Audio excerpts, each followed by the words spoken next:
From the land-grant University in Urbana-Champaign, Illinois, this is the Closing Market Report. It is the 23rd day of February 2026. I'm Extension's Todd Gleason. Coming up, we'll talk about the commodity markets with Curt Kimmel. We'll hear from Chad Hart at Iowa State University. He's an ag economist. And then we'll turn our attention to the weather forecast, too. We'll do that with Mark Russo at EverStream Analytics on this Monday edition of the Closing Market Report from Illinois Public Media. But right now, you can sign up for the All-Day Ag Outlook. It's a week and a day away. That's next Tuesday at the Beef House in Covington, Indiana. We've got a great agenda for you. Don't wait. Do it right now. Get signed up. Make sure that you join us for the Beef House All-Day Ag Outlook.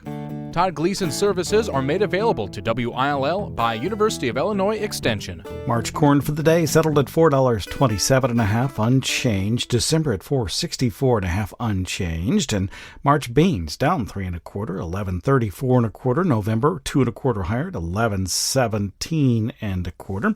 Soft red winter wheat down 4 cents. It settled $5.69.5. The hard red at $5.60 down 12 1/4 cents for the day. Turning our attention now to really what made the marketplace move. Not so much, but there was a relatively wide range in the soybeans. As Curt Kimmel, he's with agmarket.net. In the overnight session, Curt, soybeans were down 10 to 13 cents. They did manage to have some upside during the day, just off 3. This all, I suppose, attributable to the uncertainty about tariffs and trade the president has put into place, along with the Supreme Court over the last several days. What do you hear from Chicago? Giddy up, Todd, giddy up. The market's climbing the wall of worry.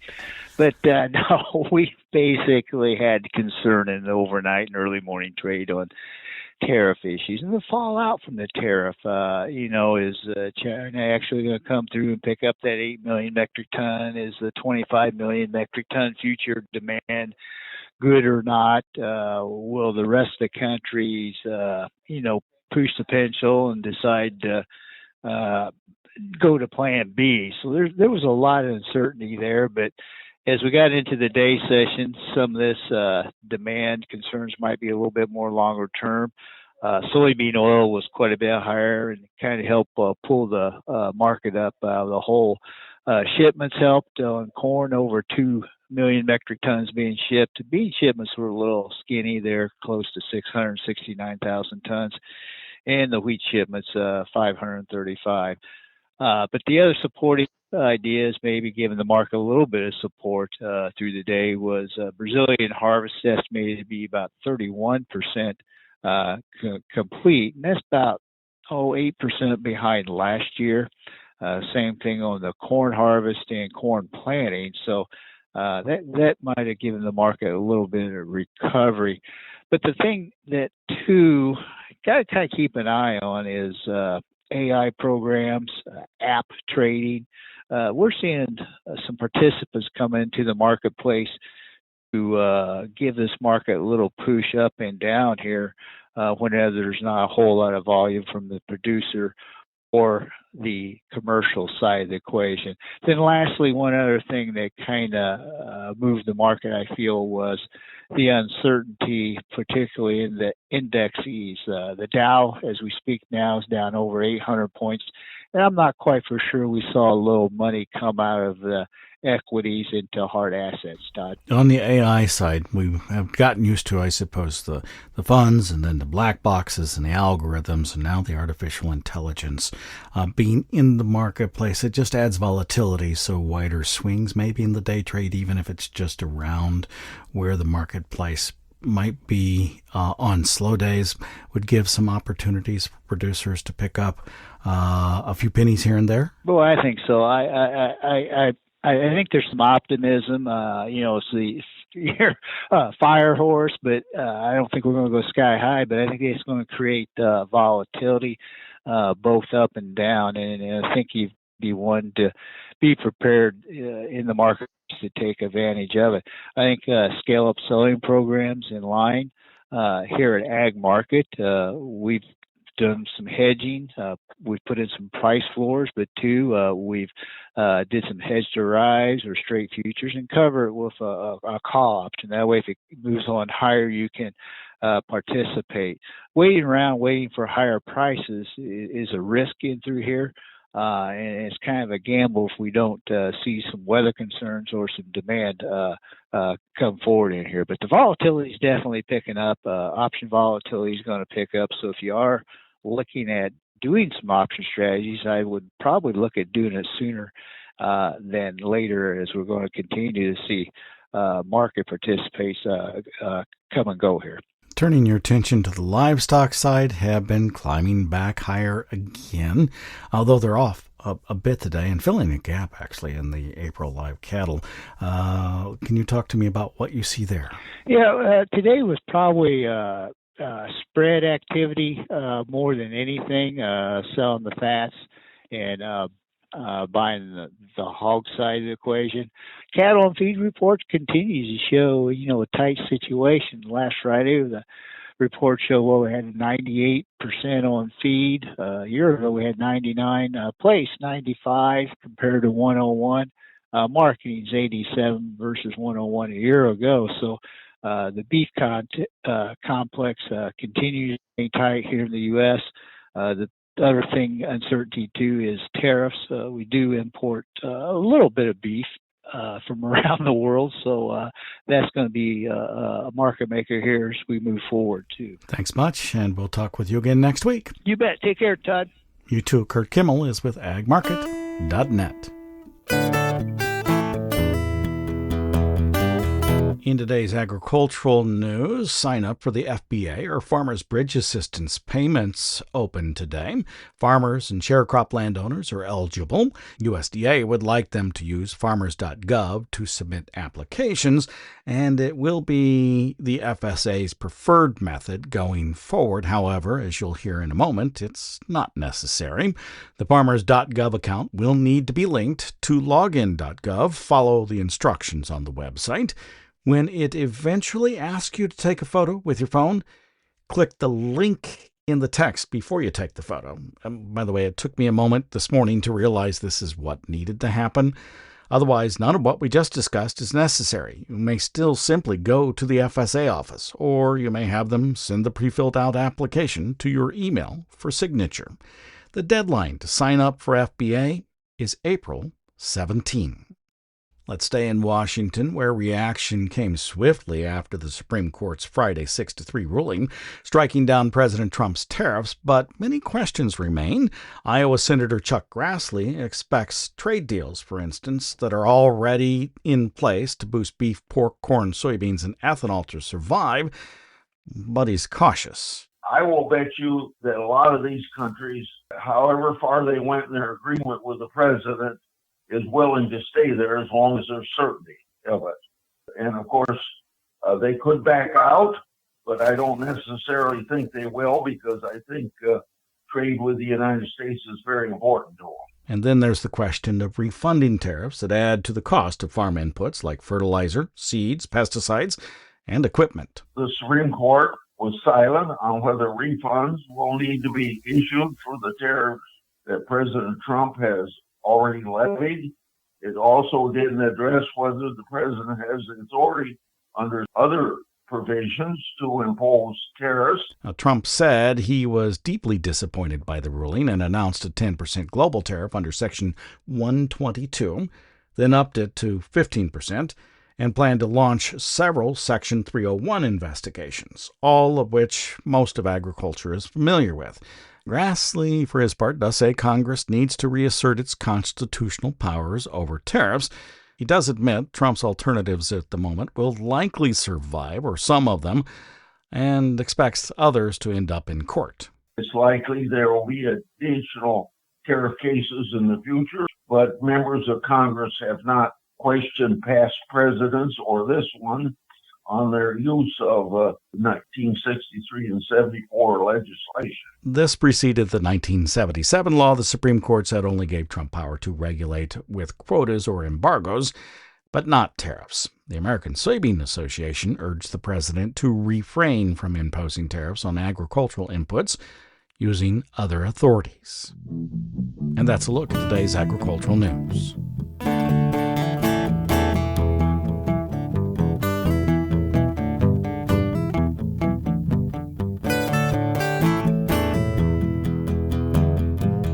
Chad Hart now joins us, agricultural economist at Iowa State, based on campus in Ames and with Extension. Thanks, Chad, for being with us. I want to roll back to the Ag Outlook Forum and talk about some of the numbers that were released. There were supply and demand tables there for corn, soybeans, and wheat. Which did you find of most interest? And if you didn't find any of them as interest, I thought the acreage numbers were kind of fun to deal with. Well, they were, and I had fun comparing them to where they put the numbers last fall. So if we think about it, the first numbers that would have come out for 2026 would have been in their long-term projections, which they were released in October. And so I was looking to see how did they update them as we got here to February. And what you saw them do was basically hold soybeans where they were at. They ended up shrinking corn a little more and sort of did the same with wheat. They just kind of kept it right there. But what was fascinating to me is, as you say, is looking at the acreage, what they, when you add it all together, they basically say when you add the big three up, we're going to plant 224 million acres across the country, which is actually down over 1 million acres from last year. So that land is going to look for some other, place to be. And where they pointed to was basically thinking that there's going to be at least a little expansion in CRP. So we're going to look to move some out for conservation purposes and take a payment that way that will lock that land up at least for a few years as we think about the land base. Oh, interesting, because I hadn't really thought about it in terms of this going to CRP, 1 million acres being off the market maybe for a decade or thereabouts, I suppose, depending on how they're locking it up. I did think, quite frankly, that the corn and soybean numbers, which were 94 million for corn and 85 for soybeans, were 1 million acres short. Did all of those acres for CRP, do you think they're coming out of just those two crops? Well, that's the deal. They seem to be coming out of corn because when I go back and look at, say, where USDA was this fall, they had us at 95 million acres of corn and 85 on the soybean side. So that tells you they took that million out of corn, and that million they've redirected into CRP. Does that mean, and I don't think you can make this truly a jump, but does that mean that 45Z, renewable diesel, bioprocessing for soybean oil is really in an expansion mode? Well, I don't know if they've really got that wrapped into these numbers here, but they're definitely, one, I think they're playing on the traditional agronomic rotation of heavy corn in 2025, leading to, more soybeans in 2026. But I also think in this case, they're probably banging on this idea of that, either guiding towards conservation, but also, realistically just saying, 2025, we got out of the chute really in fine fashion. We didn't have much prevented planting. In a certain sense, you could argue they're arguing about going back more to a normal pattern when it comes to planting, limiting the amount of acres in play as well. So I don't think it's necessarily an economic play that they're making here as they adjust the acres. It's more returning back towards historical patterns. Now, when you take a closer look at the supply and demand tables, for corn particularly, it does show a drop in the ending stocks from this fall to the 2027 fall at 1.83 billion bushels. Do you think that is in line? Well, given where they're at. I mean, what they are showing here is that at 94 million acres, you put it at a trend line yield, and there's another place where they made some change. They updated based upon what we saw out of the 2025 data. So they're looking at a trend line yield of 183, which was a bushel higher than what they had last fall. That combination leads to about 15.75 billion bushels. So that would be over 1 billion bushels less than we created this past year. So a fairly large drop in production, when you look down at the usage side, they basically say usage is going to hold fairly firm. They're looking at feed and residual at 6 billion bushels, ethanol at 5.6 billion, and exports holding over 3 at 3.1 billion. So by the time you add up all the usage, still using over 16 billion. That's what helped cut into those ending stocks. And so a lot of this has to be sort of, you got to chalk it up to, they see shrinking area, which is going to lead to smaller production, but they see usage continuing to remain strong through 2026 into 2027. Usage and ending stocks for soybeans, or at least the ending stocks, nearly the same for the 26-27 crop year as it is for this year. That one based off of what? In this case, and this has been true for the last few years, we've been watching as production moves up or down, usage just tends to follow right in line, keeping those ending stocks relatively stable over time. Here, they're saying more acres leads to more production, so going up to about 4.45 billion on the production side, and they see usage moving up there as well, with the gains being sort of equally divided between domestic crush, as we continue to try to use more through biofuels, but they also see, movement up in the exports, especially as the U.S.-China, agreement, if that carries forward as it's been laid out, we should see some gains on the export side. For producers, bottom line, what are your concerns for new crop and their sales? For new crop, it's still, you're talking about some very large crops here. Even with the reduction on the corn side, we're still looking at what would be the second largest corn crop we've ever seen. Soybeans, we're looking at possibly the second largest soybean crop we've ever seen. So you're still talking some massive crops coming into this fall that can continue to keep that pressure on prices to be lower. Hey, thanks much. I appreciate it, Chad. Thank you, sir. You're welcome. That's Chad Hart. He's an agricultural economist based on campus at Iowa State University and with extension in Ames. I'd like you to join us in Indiana next Tuesday, not tomorrow, but the following one for the Beef House event, the All Day Ag Outlook. This is our 36th annual event. We have a great one planned for you. We really decided to dial back just to the basics this year because we know that's where you need to be. Crop insurance discussions will take place at the end of the day with Gary Schnitke and Bruce Sherrick, also land values in that. We'll talk about the competition that's been coming and will continue to come, of course, from Brazil.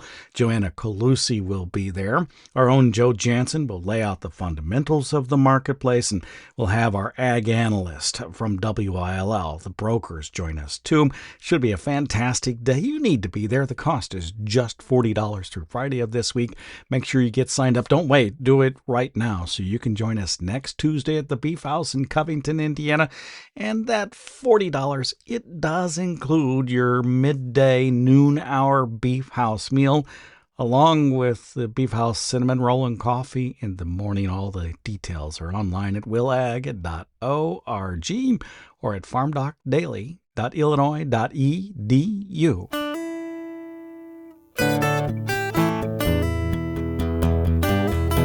Let's turn our attention to the global growing regions and the weather in them. Mark Russo is here. He's with EverStream Analytics. Hello, Mark. Thanks for being with us today.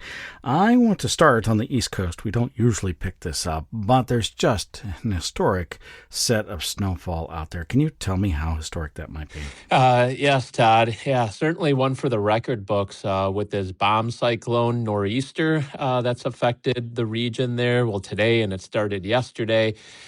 Ending here by later tonight. And overall, we've seen record snowfall totals, especially in areas of like Massachusetts, Rhode Island. Areas have picked up over 30 inches of snow already, and more is still on the way as it's still snowing there. And in general, across that whole I-95 corridor, again, a very densely populated and high business operations and transportation area from Philly all the way up to Boston. The snow totals anywhere from 15 on the low side all the way up to over 30 inches on the high side. That and super strong winds as well, even some hurricane force winds in around the Massachusetts area, producing extreme blizzard conditions there. I'd like to build from that into the Southeast and back to the Midwest and parts of the Great Plains states, wanting to know whether the Southeast, like the Midwest and parts of the Great Plains, is in a very dry condition or not. Sometimes that has more of an impact early on in the season, particularly for the Midwest if it's really dry in the Southeast. I'm not sure that those are correlated, but where do we stand today, and what is that correlation? Yeah, well, over the past few weeks, we have seen increase in precipitation across the Southeast, the Midwest, which is helped soil moisture levels, also improved river levels here.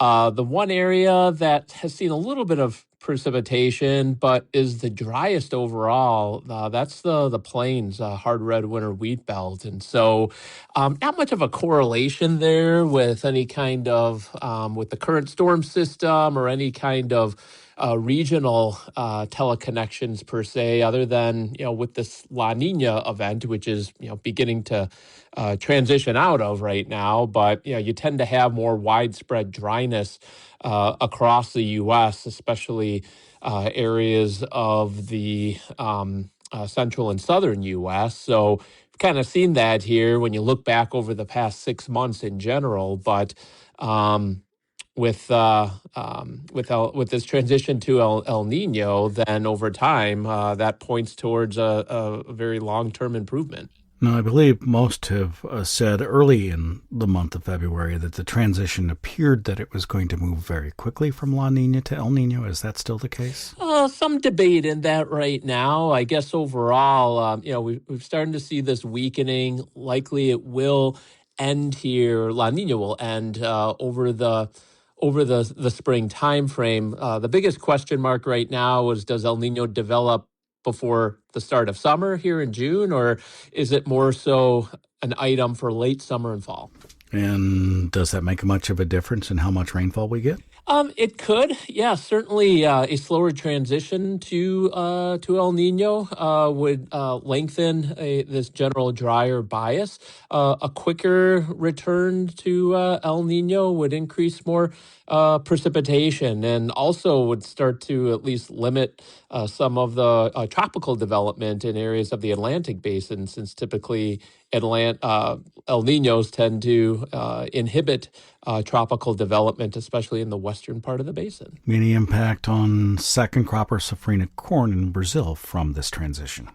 Not as much here for the current safrinha being planted, but longer term, thinking ahead more so towards the start of the growing season for soybeans and first crop corn next year in Argentina and Brazil. El Ninos tend to produce drier conditions across central Brazil and kind of that center west area into the eastern areas too. So yeah, that is something to watch here for down the road this year. Thank you much. You're welcome, Todd. That's Mark Russo. He is with EverStream Analytics, joined us on this Monday edition of the Closing Market Report.